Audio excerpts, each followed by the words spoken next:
Hello, everyone, and welcome to Talk Nerdy. Today is Monday, July 14th, 2025, and I'm the host of the show, Dr. Cara Santa Maria. And as always, before we dive into this week's episode, I want to thank those of you who make Talk Nerdy possible.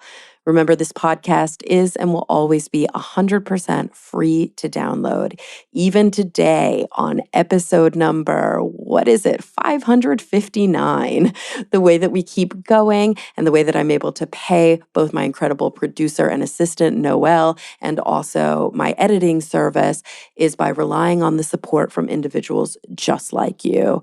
Similar to the PBS and NPR model, you can pledge your support on an episodic basis. All you've got to do is visit patreon.com/talknerdy. And as a special thank you for those of you who are my top contributors, making the podcast accessible to so many people, I do give a shout out here at the top of the hour. So this week I want to thank Anu Bhadavaj, Chuck Blell, Daniel Lang, David J.E. Smith, Joseph Lamore, Mary Neva, Brian Holden, David Compton, Gabrielle F. Jaramillo, Joe Wilkinson, Pasquale Gelati, and Ulrika Hagman.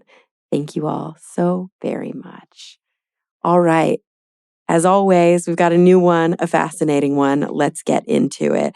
This week, I had the opportunity to speak with Rachel Frazin. She is a journalist who currently reports for The Hill. She historically wrote for the Daily Beast, the Chicago Sun-Times, the Tampa Bay Times, and the Palm Beach Post. And she covers energy and environment politics for The Hill out of Washington, D.C.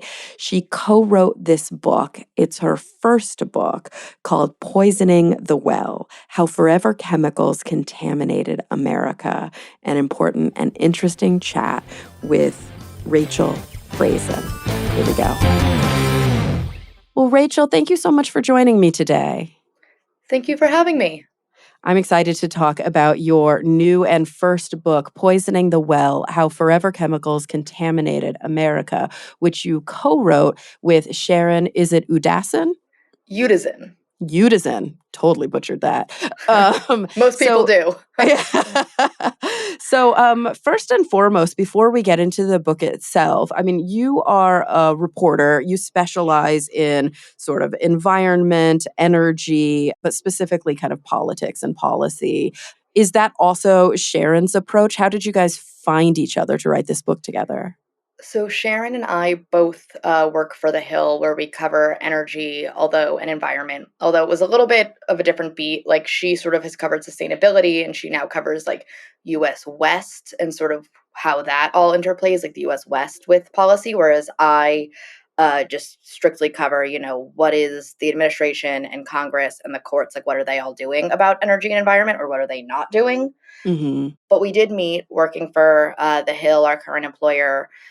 We both learned very quickly that we sort of had this mutual fascination with these forever chemicals. I think that I'm very interested in issues related to toxics and environmental health. Sharon is very interested in water, and because these have really permeated and contaminated our drinking water, she and I found that this was a shared mutual interest. We wrote a series for The Hill that came out in early 2022 about the topic and some of the legal hurdles as far as, getting accountability. After that, we thought to ourselves, there's more here that we would like to report and dig into. Maybe we should do a book. And I think that that's been really great because, not only has that given us the space to really devote a lot of reporting to this topic that I think really badly needs it, it's also given us a platform to come on and do shows like yours and just really try and draw attention to this issue. Yeah. And so there's going to be a lot to cover because one of the things that we mentioned offline is that this book, like actually any book, that is one of the drawbacks, but also I think one of the wonderful things about physical books is that they're always going to be a cross-section in time, right? There's always going to be more happening after the book is published. And this book specifically, when did you guys kind of stop writing and stop editing and kind of get things, where was that stopping point where you said, we just can't keep going, we've got to publish it as is? So it was due to the publisher in May 2024. I think after that time, we still maybe made a few small tweaks here or there as new things developed or as our editor had questions. But certainly in 2024, this book was done. I actually think when we turned it in, like Joe Biden was still running for president. So a lot has happened since then and in the months since, and since the Trump administration has taken office, certainly there's been a lot as far as, how the Trump administration has moved to change Biden era drinking water standards is probably the big one, but also sort of how they are going after science in general has been also impactful on the topic. And we couldn't capture any of that in the book necessarily because the book was already being printed. Yeah. Yeah, yeah, yeah. I mean, it's like there's always got to be that point in time where you say, like, more stuff is going to happen. And maybe that's when, I don't know, part two comes out. But the good news is you continue to report on these issues in closer to real time for The Hill. And so we'll be able to fill in some of those gaps. But let's get into it. Like, I do want to just dive straight into what a forever chemical is. I think about, for example, my exposure, I guess, to this topic as a trained scientist. Now I'm working as a clinical psychologist. I was trained as a neuroscientist, and kind of did that work for years before going back to finish my PhD. And as a public science communicator, I exist in this kind of skeptic space where I'm often working on the other side of the, gosh, how do I even put this into words? Of the sort of skeptical continuum, which is like wellness and woo influencers talking about how like all chemicals are dangerous and having to be like, okay, what is a chemical?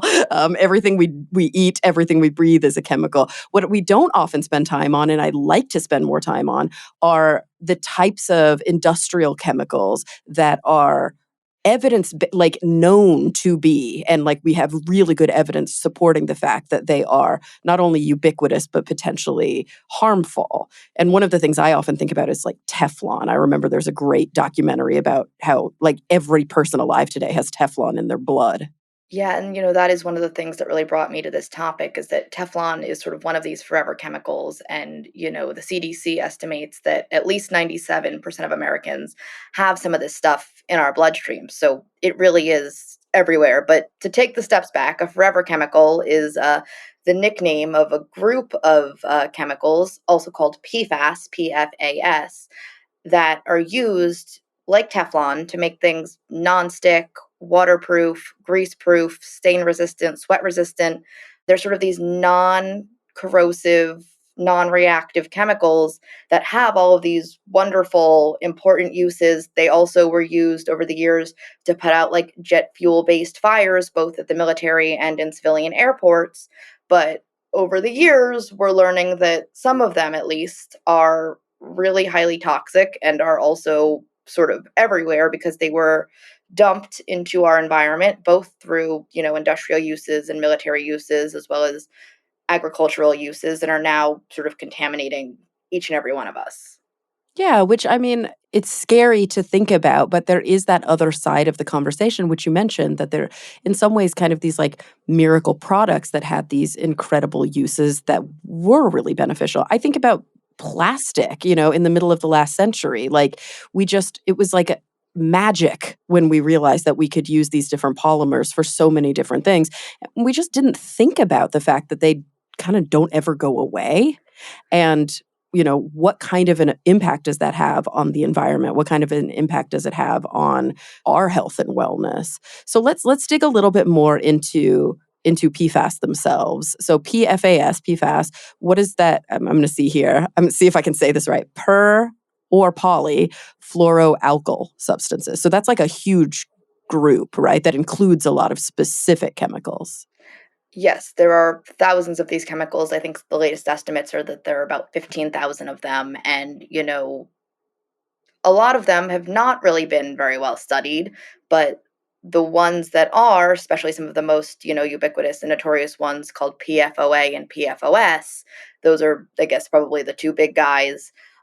They have been linked to illnesses, including cancers. And as a class, PFAS are considered to be, harmful to various organs, to fertility, to our immune systems, and generally our overall health. Yeah, not to mention probably the health of so much wildlife, so much out there in the ecological cycle, not just human beings. Yeah, no, this stuff is everywhere. Yeah. And so these are industrial or these are chemicals that don't exist in nature, right? They're chemicals that were sort of invented by chemists and produced in kind of labs and then in large scale industrial production that are used in products that are all over the world. Exactly. These are man-made chemicals. The first one was actually produced by accident in 1938. It was later sort of trademarked as Teflon, but at the time the scientist was disappointed. He thought he would have to start his experiment all over again because he was using something else. Little did he know that he would sort of create a major cash cow for the company DuPont, and he would also sort of inadvertently create the biggest environmental crisis, in my opinion, that the world has ever seen. Yeah, yeah. And so you said what year? 1930 what? 1938. Okay, so we're coming up on 100 years of this existing within, not just kind of existing out there, but also in here. And it's still a chemical that's being actively produced today, right? Yes. Again, there are thousands of these things. So some of them have been or are being sort of phased out. But there are new ones out there. I guess one thing I would flag is that they are called forever chemicals for a reason, though, which is that they tend to bioaccumulate, in people and animals, but also they accumulate in nature over time and they don't break down very easily. They can take hundreds or even thousands of years to break down. So even if we are getting rid of some of the worst ones, they're still out there, and the polluting that we did all those years ago is still impacting us today, and new polluting that we're still doing today is could still be impacting us hundreds or even thousands of years from now. Wow. And the scary thing is we don't even really know, right? Like we have studied some of them, but we don't really know the lasting impacts of the majority of these chemicals and even the ones that we have studied pretty well. I mean, we don't have that much data on.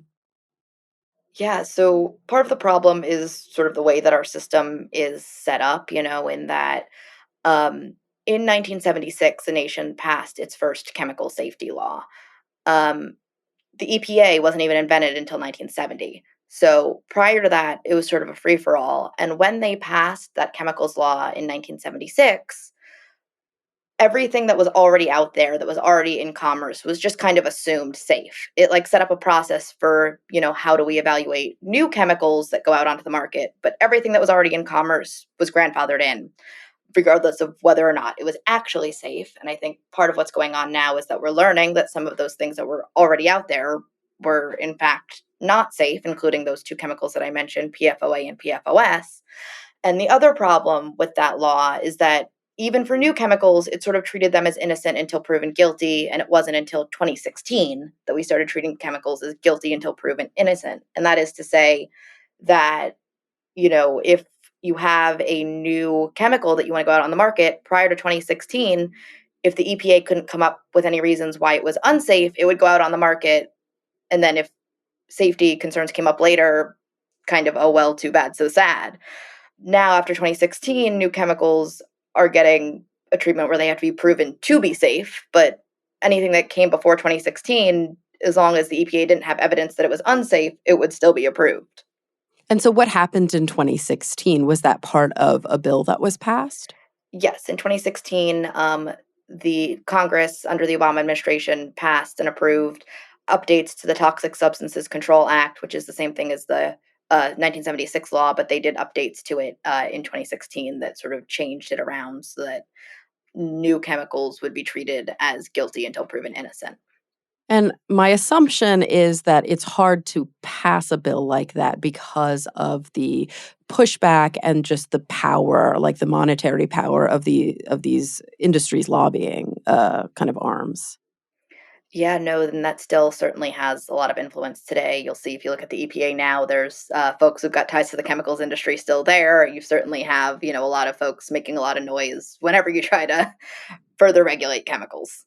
Right, because that translates, at least in, I mean, in actuality, but definitely in their minds, to to, I guess, expense, what they might consider burden to their corporation. Like, oh, I've got to now navigate these rules and laws. Maybe certain chemicals that we're working on are dead in the water, or we have to spend a lot more money for kind of testing and abiding by these new regulations. But that's the cost of doing business, right? Because what we don't do for these companies is we don't externalize these costs at all. So they produce these chemicals, they're out in the wild. They cause, like you mentioned, illness, injury, uh, catastrophic environmental damage. And these corporations that produced these chemicals are not on the hook for any of that financial burden. Yes, but there have been lawsuits both from the EPA as well as from individuals and public water systems that have sought some degree of accountability to redress these problems. I mean, granted, a lot of what we heard from people in our talks was that, if it's not enough. And a lot of the people said to me, well, if I poison the chemical executives, they're going to prison. But Right. if they poison me, maybe they get a fine. So I think for a lot of activists, that's still certainly not enough, but there are methods of accountability. When this problem first came to light to the EPA in the early 2000s, they did sue DuPont and 3M, and the penalty that they collected against DuPont, both DuPont and 3M are some of the major manufacturers historically of these chemicals, but the penalty that they collected against DuPont was at the time the largest administrative penalty that the agency had ever collected. So that's not to say there's no penalty, but certainly, not to the degree that we're seeing it now. However, in 2015, DuPont actually spun off its PFAS business to a new company called Chemours, and that may have been in part due to some of these legal liabilities because, citizen suits have also started stacking up to try to get a justice and accountability or compensation for illnesses that people believe were linked to their exposure to these things. That makes sense. So if they spin off a smaller company that doesn't have as much, kind of as many assets in reserve, you're not going to be able to get as much out of them. And now there's sort of a cost sharing agreement where, that company that spun off later sued DuPont and said, hey, you're trying to spin off your liability onto us. That's not fair to us that we've got only, a small share of your profits, but so much of your legal liability. And so now when there are those citizen suits, there's sort of a cost sharing agreement in place.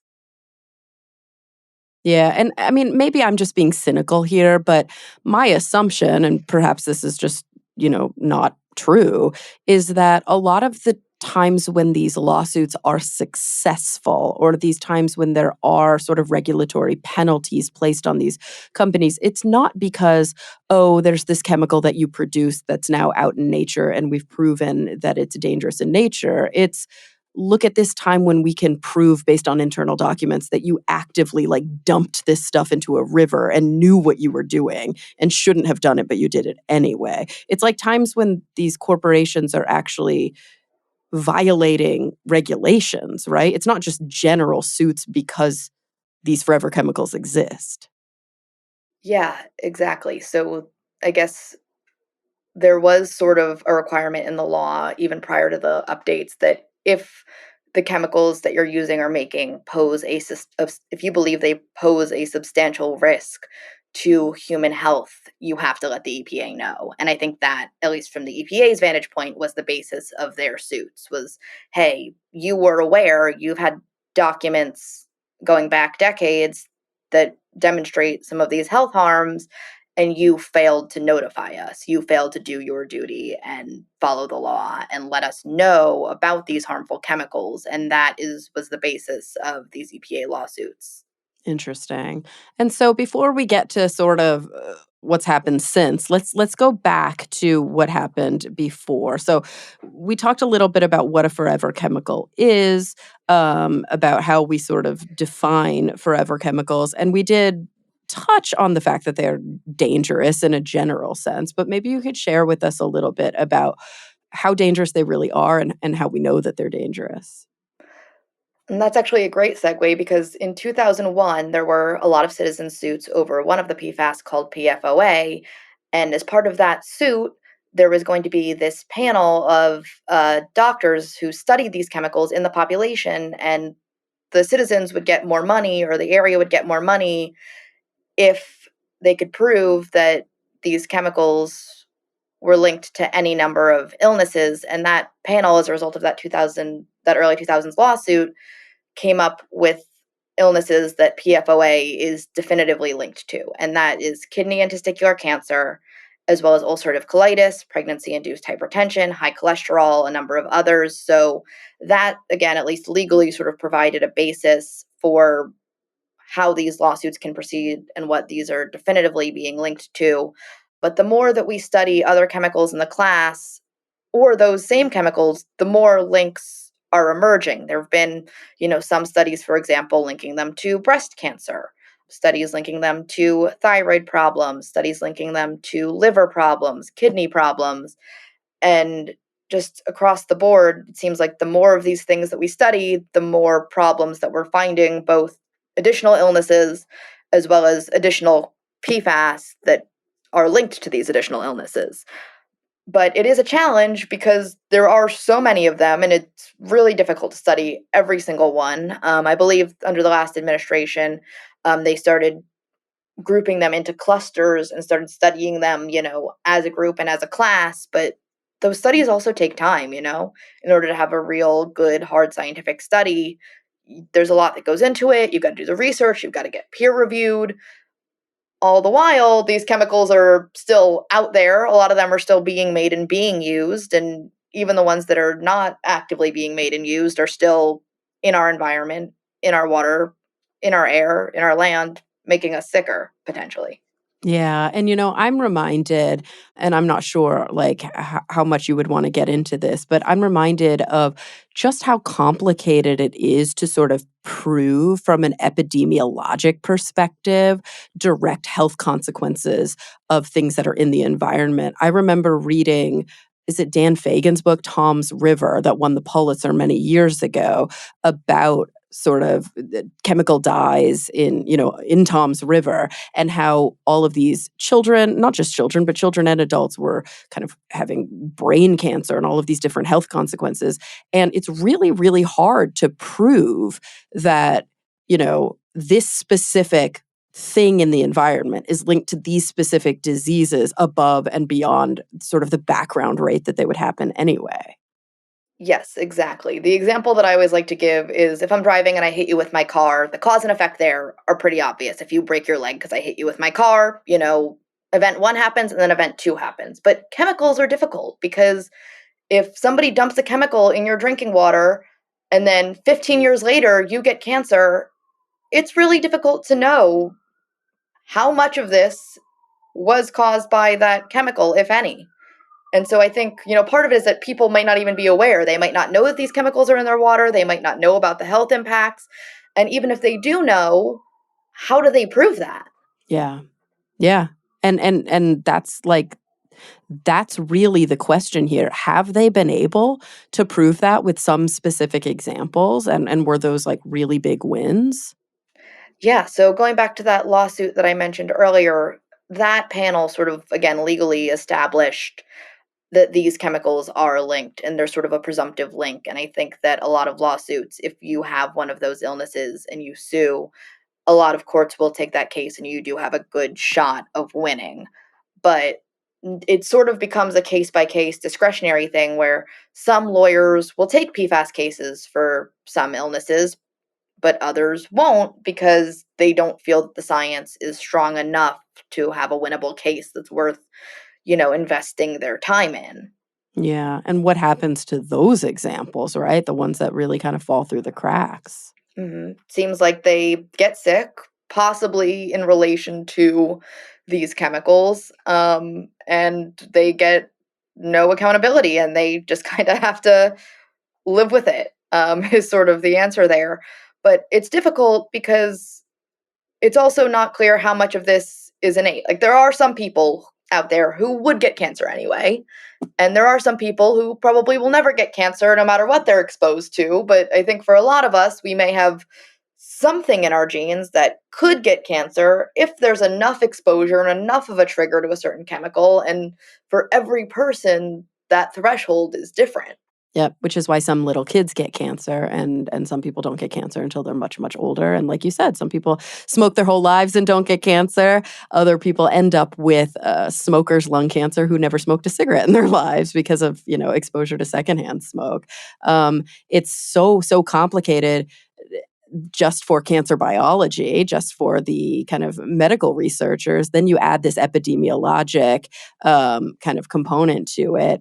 And yeah, it gets really, really hairy. So, it's one of those things that I often ask environmental journalists and reporters when you're working in this space, how on earth do you keep yourself from getting overly depressed? Because it feels like such an uphill battle. It feels so overwhelming. How do you kind of, I don't know, keep hope in this area and keep waking up every day to report on this stuff? Oh man, well, part of it I think just takes being a good compartmentalizer and, you Mhm. know, I would say I don't watch like prestige television anymore. I don't watch sad television. I don't watch anything that's going to make me any more upset than I already need to be. Like I watch Survivor and I watch Emily in Paris and like those are my shows and I do not Yeah, engage with any additional upsetting content outside of the day job, but to really get at sort of the root of your question as far as, things out there that are giving me hope, change is happening as people become more aware of this, changes are occurring. The EPA is putting some regulations on this stuff. Uh, 3M, which again was one of the historic manufacturers, has actually said they're leaving the PFAS business. And one of the things that they cited in that announcement is that they said they were changing because, in part, of changing stakeholder expectations. And I don't know exactly what a stakeholder means, but sounds like it could be neighbors of the plant. It sounds like it could be customers. It sounds like it could even be shareholders who say to them, "Hey, knock it off. We don't want to buy these products. We don't want to sell these products. We don't want to be responsible for getting people sick and we don't want to get sick ourselves." So it sounds like change can happen and change is happening, even if there are still sort of immense issues that are unresolved. absolutely. Yeah. And of course, I just did the thing that I try not to do where I took us on a high note, but now I'm gonna pull the rug out from under us because we talk about these things somewhat in that moment, at least somewhat divorced from the current kind of political climate and administration. And I've been trying really hard on this show not to just despair, but it's dark times right now for science. It's dark times right now for, I guess, public advocacy because we are living in an era where we have not just an executive branch and an administration that's kind of holding that executive power, but also a legislative and a judiciary that don't seem to have those kinds of best interests at heart, that do seem to be somewhat, not even somewhat, like overtly anti-science, anti-evidence, and pro multinational corporation, basically pro wealth accumulation. And so, how are you dealing with? I mean, I can imagine that you're writing a lot right now. Like, there's always something new to write about. Yes, there is no shortage of things to cover, and I am struggling to keep my head above water a little bit because, I don't just cover EPA. That's one of the agencies that I cover, but I write about what's going on at NOAA. I write about what's going on at FEMA. I write about what's going on at the Interior Department and in Congress. And there really is so much, as far as attacks on science, as far as, rolling back environmental protections, there is rolling back health protections, dealing with understaffing or cuts at these agencies. There is so much going on.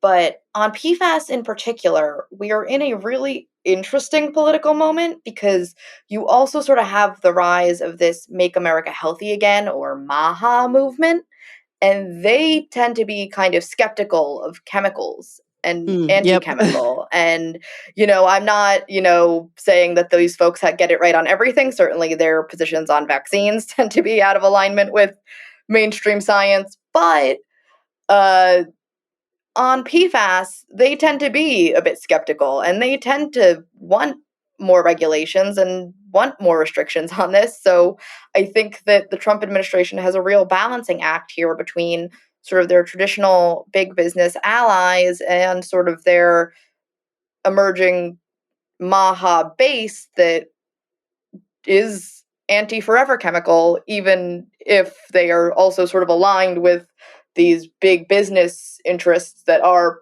pro all chemicals across the board. Right. Yeah, it's an interesting place to be because I don't know, from like a political expediency perspective, sure, they don't get it. But they, a stopped clock is right twice a day. Like let's use that to our advantage.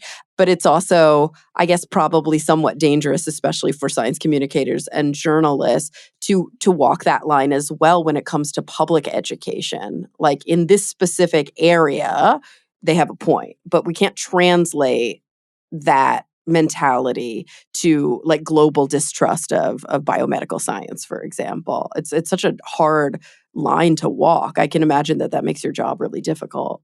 Yeah, it is because, like you said, they do get a few things mostly right. I do think it's correct to be skeptical of some of these major companies, especially those that have a history of deceiving the public or those that have a history of pollution or general corporate malfeasance. And I think that it can be right to be skeptical of those things, but it can also be dangerous when, that skepticism manifests in anti-vaccination or drinking raw milk. Yeah, exactly. Yeah.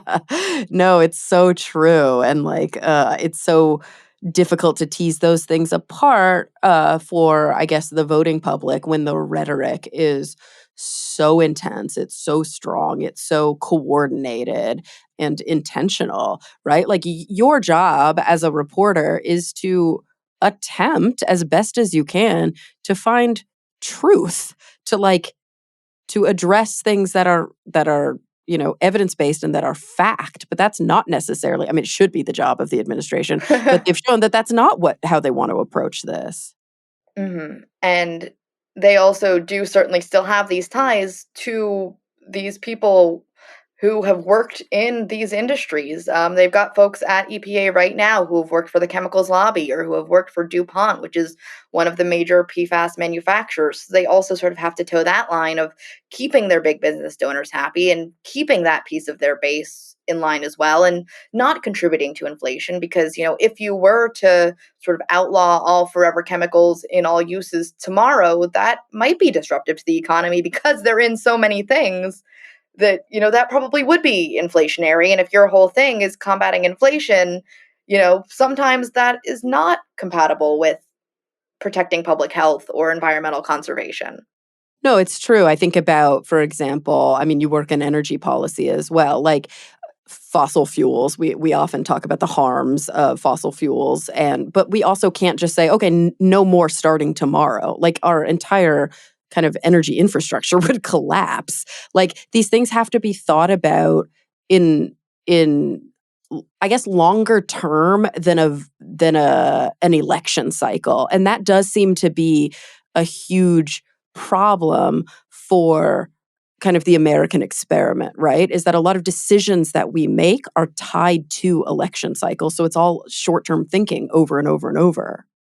And yeah, and at agencies like the EPA, on a lot of different issues, you're probably going to see things that, are just sort of, okay, you're probably going to see a lot of headlines that say Trump reverses Biden move, and for those of us who just got done writing a bunch of articles, Biden reverses Trump move. So there's just so much back and forth. And I think that probably makes it difficult to plan for these companies that, you know, are used to one schema and then the American public goes another way and then they've got to sort of readjust and recalibrate and recalculate. And certainly for the public and to know what our government is doing to protect or not protect our health or to provide us with energy or do any number of things, it's got to be very confusing when they sort of keep going back and forth and back and forth. Yeah. And so, how does a problem like this That's a very broad question. I guess what I'm trying to get to is, should we be operating under a sort of structure in which the potential outcome is built in to the legislative, regulatory framework? Like, should we be thinking more about, not just 4 years from now, but 10 and 20 and 100 and 1,000 years from now when we're writing this type of legislation? I mean, I think it would make things a whole lot easier if we could. And I think, again, sort of coming back to forever chemicals, we do kind of have to because, again, these things last in our environment for hundreds or thousands of years without breaking down. And so the polluting that we're doing today or the pollution that we might be allowing tomorrow can still have consequences for years or decades to come. But a lot of the times it's not thought of that way. It's thought of, okay, what are we going to do for the next 4 years until everything flips again and we've got a new administration? Right, right.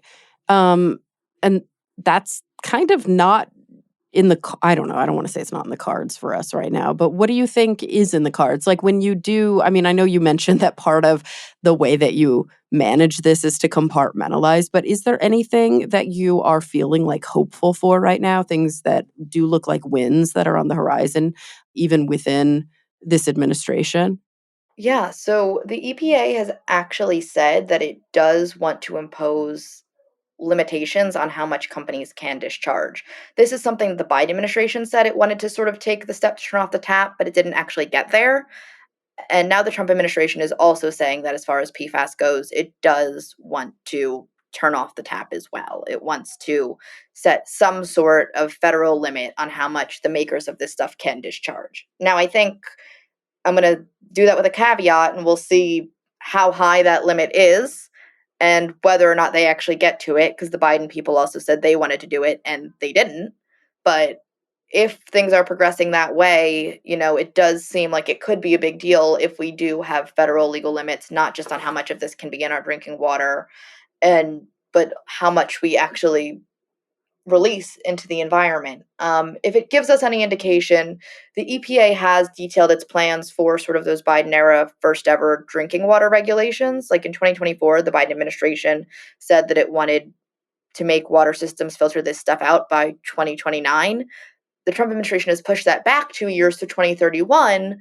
And so certainly that means 2 extra years of drinking forever chemicals, but they didn't say they want to repeal the rules completely. So it sounds like they are delaying it, but they're not going as far as they could, certainly, to roll it back.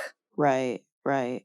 Can I ask, and maybe this is something that you've been covering, but it's timely for our conversation, not necessarily though for the air date, because it looks like this is going to go live. This episode, as of right now, at least on July 14th, but we're recording it a couple weeks before. So right now, as we're recording, the quote "big beautiful bill" has sort of made its way through the initial hurdles in the House and the Senate. It's still not passed, but by the time, this airs, it either will have passed or died, and it's looking like it might pass. Uh, a lot of the things that I'm hearing about, because it's a huge bill, a lot of the things that I'm hearing about that are scaring the shit out of me have more to do with like healthcare, with Medicaid, Medicare cuts, with like SNAP, with different sort of benefits for individuals who rely on government assistance to feed themselves and to stay healthy. I haven't heard as much about any sort of environmental impact or concerns. Is there anything in that bill that you are either concerned about or that you're actually kind of pleased with? So there is, a lot on the environment in this bill, even if it doesn't always make the headlines, maybe rightfully Yeah. so, that Medicaid makes. They are cutting a lot of environmental programs that were passed in 2022 under the Inflation Reduction Act, and those are things like grants to reduce to reduce pollution in underserved communities, or grants to help climate change. And the biggest one is they are phasing out tax credits for low carbon energy sources. So in 2022, the Inflation Reduction Act, which is sort of the Democrats' climate tax and healthcare bill, had major subsidies for wind and solar and nuclear and hydrogen energy and geothermal energy and water power, and they are rolling a lot of those back, especially with wind and solar. And the specifics at the time that we're recording are a little bit up in the air, but it does seem like for wind and solar there will be significant cuts to those incentives, and that is probably likely to have fewer renewable projects and therefore more fossil fuels for more time. Yeah, which is a problem. I mean, it's so hard because, like, I'm talking to you, you're a reporter for The Hill. I'm talking as, like, I know my own personal politics are, like, far left of center. I'm a scientist, I'm an academic, and I believe in my heart of hearts that sort of reality does tend to have something of a liberal bent. But I know plenty of people who are trained scientists and who are, academics who are at least more moderate than I am, or maybe even tending on the conservative side. But it's so difficult that I find that, and of course it's selection bias, but the folks that I talk to on my show very often who are, speaking about reality and evidence tend to, at least ostensibly, be on the left. And I'm just struggling to find where within these super ultra conservative, what I would call borderline fascist policies, there is any, I don't know, there's any evidence, there's any science, there's any reality. I mean, I think I might plead the fifth on this one because for my day job, I do have Sure. to, um, I talk to folks on both sides of the aisle, on all sides of the aisle. And Yep. I guess the case that they would make is that wind and solar, for example, are, I guess, quote unquote, intermittent energy sources, right? So you only get solar energy when the sun is shining. You only get wind energy when the wind is blowing. Now, battery storage is changing the game and is making those more dispatchable, but that is still sort of coming up and getting to scale. And so they would say that they prefer dispatchable and what they would call reliable energy sources, but that is that is how they Right. would put it. Right. And it in some ways it goes back to kind of the short-term thinking because I think that there's a lot of really interesting I don't know, we talk about this a lot on the other show that I work on, The Skeptic's Guide to the Universe. It's definitely not my area of expertise. Improvements to the grid, ways to be able to store intermittent energy to be able to use it later. I guess one place where we do agree is nuclear. Like I'm pretty pro-nuclear, and that is one of those areas where I do see a lot more hesitance on the left and a lot more acceptance on the right, which is interesting. But I do worry that at least when it comes to the health and safety stuff, that we're seeing like just a huge rift between political ideologies and a kind of lack of alignment when it comes to just let's look at the evidence and make decisions based on that.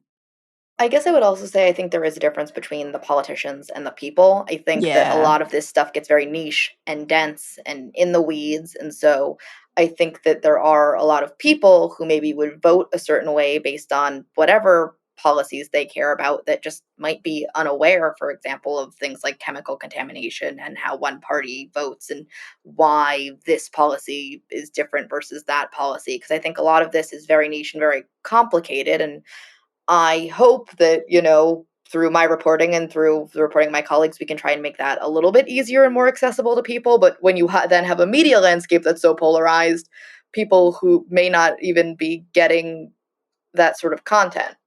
Yeah, I mean, it's a tough situation, and it's one that I really do kind of I don't envy you, but I am in awe of you for being able to navigate that on a regular basis. I'm curious. I mean, we didn't really talk about this. I mean, I talked about how you hooked up with your co-author, but this is your first book. What is it about this specific topic about forever chemicals that made you say, okay, this is worthy of a full length book, and I really want to dig deep on this and share these findings.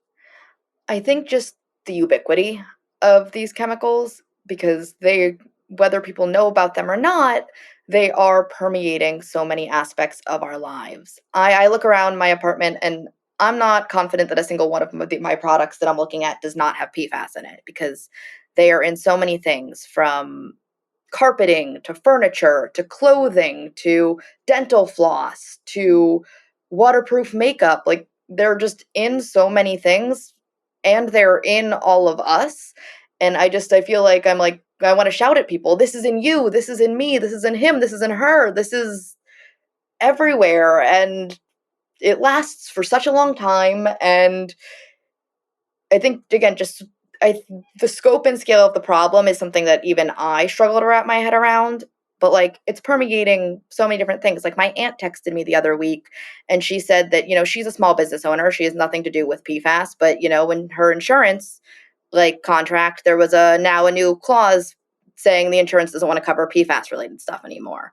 So even though so many people are just so not aware of this stuff, it seems like big businesses or insurance companies are paying attention. And I think that that is something that we all need to have our eyes on, because whether you know about it or whether you care about it or not, this is something that is just it's just become so big, and the scope of the problem is so massive and so global, but also so personal to each one of us, that it's something that I feel like we need a wake-up call on. Absolutely. Absolutely. It's such an important book. It's such an important conversation to be having. I'm curious, Rachel, as we're sort of coming towards the end of the hour, is there anything that we haven't discussed? I mean, are there any major themes in the book that we didn't get to that you feel like are really important for folks to know? I think two things, and one is that, the big polluters have had evidence for decades of the harms that these chemicals do cause. DuPont has documents going back to the 1960s describing some PFAS as hazardous or potentially toxic, or, studies showing that it caused problems in like dog organs and rat organs, and still continued to make these things. And 3M was made aware in the 1970s that fluorine, which could be an indicator of PFAS, was being found not just in factory workers, but also in the general population. When some scientists brought this to them, they said, hey, could this be your products? And 3M kind of said, nope, wasn't us, and then moved on with their lives. And so I think that, a big piece of this story is how these corporations have at least had some evidence of some of these problems and still didn't do anything about it.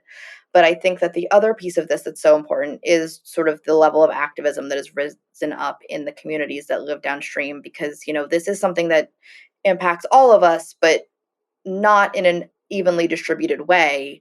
And the people who live closest to the factories or the military bases or the farms where this stuff was used or made or spread or dumped are really bearing the brunt. And they have really risen up and raised the profile of these issues, and really fought for action from their local government, from their states, from the federal government, and have really brought this to the public in a way that is, I think, so much bigger even than what I'm doing.